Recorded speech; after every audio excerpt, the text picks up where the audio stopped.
Hello dear students, welcome back to my channel physics SPC electromagnetic induction का एक question. What is the value of inductance L for which the current is maximum in series LCR circuits with C is equal to इतना और omega दे रखा है इतना। ये actual में alternating current का क्वेश्चन है कि एक एलसीआर सर्किट है एल सी और आर, इसमें एक सोर्स लगा हुआ है ये वाला इस तरह से, ठीक है, एसी सोर्स। अब एक बात बताओ मेरे को, ये सेल्फ इंडक्टेंस है, ये रेस्ट कैपेसिटेंस है और ये आर है। इसमें ये V R M S voltage होता है और ये I R M S voltage होता है, करंट होती है। और इस सर्किट का जो इम्पीडेंस होता है, टोटल इफेक्टिव रेजिस्टेंस, वो होता है रूट के अंदर आर स्क्वायर प्लस, अगर एक्सएल बड़ा है एक्ससी से तो एक्सएल माइनस एक्ससी का होल स्क्वायर। तो यहाँ तीन केस बन सकते हैं बेटा। और करंट होती है I R M S is equal to V R M S upon Z.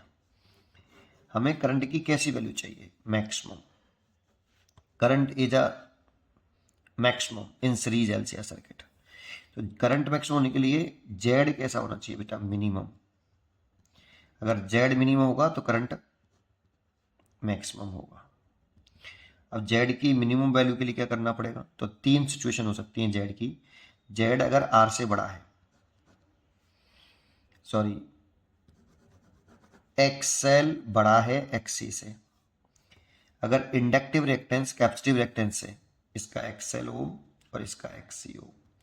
अगर एक्सएल एक्ससी से बड़ा है तो सोचो, अगर एक्सएल एक्ससी से बड़ा होगा तो कुछ ना कुछ तो वैल्यू बचेगी, और जो वैल्यू बचेगी वो आर में ऐड होगी। तो जेड की जो वैल्यू आएगी वो आर से बड़ी आएगी। सोचो भाई, एक्सएल में से एक्ससी घटाया तो कुछ वैल्यू बची, उसका स्क्वायर जो वैल्यू बची उसको आर में जोड़ा।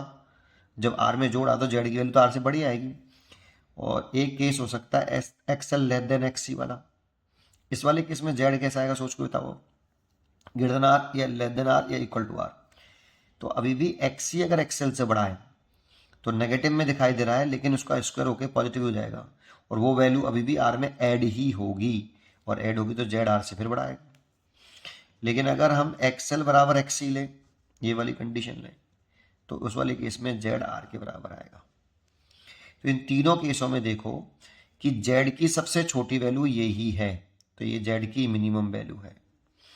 तो जेड की मिनिमम वैल्यू अगर होगी तो करंट मैक्सिमम हो जाएगा। तो इस वाले केस में करंट मैक्सिमम हो रहा है और मेरे को कंडीशन को सेटिस्फाई करना है कि करंट सर्किट में कैसा चाहिए? मैक्सिमम चाहिए। तो इस कंडीशन से सेटिस्फाई हो रहा है एलसीआर सर्किट में, सीरीज एलसीआर सर्किट में। इसको आगे बढ़ा लूँ, L omega is equal to 1 upon omega C. XL की वैल्यू होती है एल ओमेगा, एक्सएल की वैल्यू होती है एल ओमेगा, और एक्ससी की वैल्यू होती है 1 अपॉन ओमेगा सी। यहाँ से ओमेगा एल एल निकालना है हमें, शायद कि वैल्यू ऑफ इंडक्टेंस पूछ रहा है, तो इसको नीचे ले आओ बेटा, ये ओमेगा स्क्वायर सी। ये कंडीशन ऑफ रेजोनेंस होता है, ये रेजोनेंस फ्रीक्वेंसी होती है 1 अपॉन रूट एल सी। ये यहाँ से सॉल्व करोगे तो ये रेजोनेंस फ्रीक्वेंसी होगी, मैंने आर लिख दिया है। ओमेगा आर, ओमेगा को ओमेगा रेजोनेंस फ्रीक्वेंसी बोलते हैं इसे। ये कंडीशन ऑफ रेजोनेंस हो गई बेटा।